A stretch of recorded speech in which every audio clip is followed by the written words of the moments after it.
And how big has this single topic been for you compared to other things in your career? Probably top three. It's been gone national. It's a story that won't die, and there's some things that have to occur before it's going to die. The public won't allow it. Now, talking about that video, and I know you've already spoken about it, but you could reiterate to the viewers here, it was on the body cam video the night of the incident. It was during an interview. Okay, and what exactly did you see, since we're unable to show that? What I saw was her telling them not to talk to us.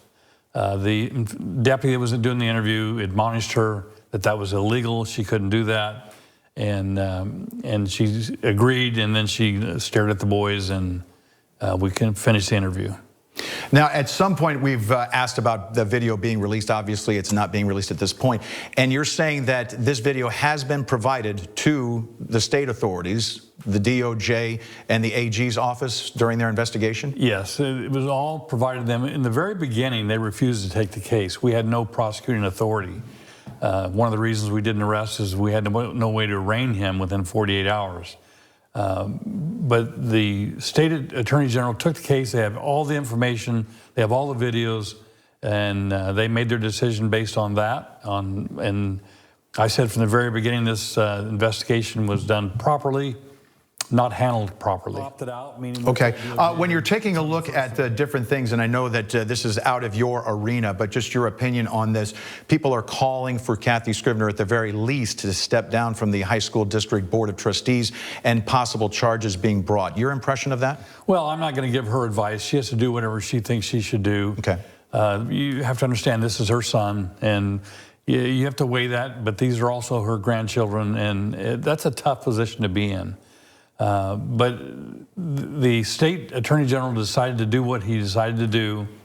The FBI has the reports now from a federal standpoint because of pressure from the public. We'll just see if they even investigated. I don't know that. I just gave them the reports, and they didn't tell me what they were going to do with them. We posted the story on our website and Facebook page. Senator Shannon Grove shared the story onto hers and also commented about it, and she had some very glaring remarks as well. People were commenting on that site. I noticed you answered at least one of the people that were responding to that. Yeah, you have to be careful. You can get into a debate, and you can't explain what happened on a social media page. This is a very complex issue. We have to follow the law, and people don't understand what hoops we have to jump through. So I'm very cautious not to get into a debate on social media. Let's talk about a different topic right now. Your impressions of the ICE operations that are going on nationwide. They're handling that, of course, but in some of these major cities, when situations are getting out of control with protesters, local law enforcement is forced to get involved to sort of keep the peace.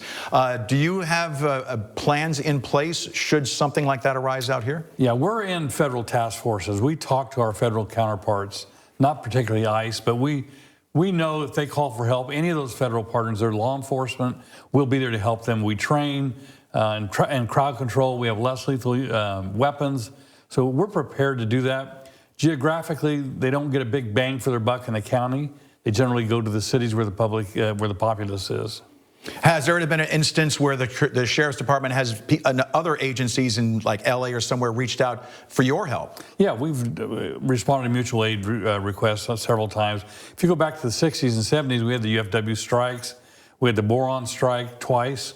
Those are very violent encounters, and so we've learned over the years the best practices, and we try and stay within those parameters and do de-escalation, and so that we get along with our public, they get along with us. They have a right to protest. We support that. They just don't have a right to do certain things. Talk about the relationship, if you could, before we move forward a little bit, where you think it stands right now between the public. Obviously, there's specific instances where there's been tension and whatnot, but how do you view the overall relationship with the public? You know, and we're very fortunate in Kern County. We have a great relationship with our public. We don't always agree with the things that they do, and they don't always agree with the things that we do. But we have a tendency to talk as opposed to throw names and be accusatory. So I'm very proud of the fact that we have had that relationship. But it can get out of hand when agitators are sent in from another area who have no relationship with us. That's where the problem starts. Talking about relationships, we've seen in the last few years the emergence of streamers who are out live streaming instances and chasing scanner traffic all over town and stuff like that. There have been a couple of instances lately involving one who actually was inside a crime scene area up in Fraser Park, I believe, and actually drove over spike strips. And then today, that person was involved, reportedly involved in pulling a woman out of a canal. Your impression of that? Well, first of all, streamers we have a relationship with the streamers as well, by and large. Occasionally one of them gets out of hand, does something they shouldn't do. What we don't want them is to air live when our tactics. If we're trying to take someone into custody, he may be watching what they're streaming, puts us in jeopardy, puts him in jeopardy. We don't like that, and we don't want to have that happen. The incident this morning, I don't know a lot about it, but anytime a life is saved, I'm very cautious to be critical, but we want the public to let us do our job. Okay, and because of the situation could turn sour for if she were to drown or he were to drown, we would be having a different conversation. That's very true. Now, talking about from this point forward, I wanted to touch on as well the OIS up in Lake Isabella, and was wondering how that investigation is proceeding. Yeah, we should have a finding by the end of the week, I think. I haven't talked to the command staff. We've been on a 3-day holiday.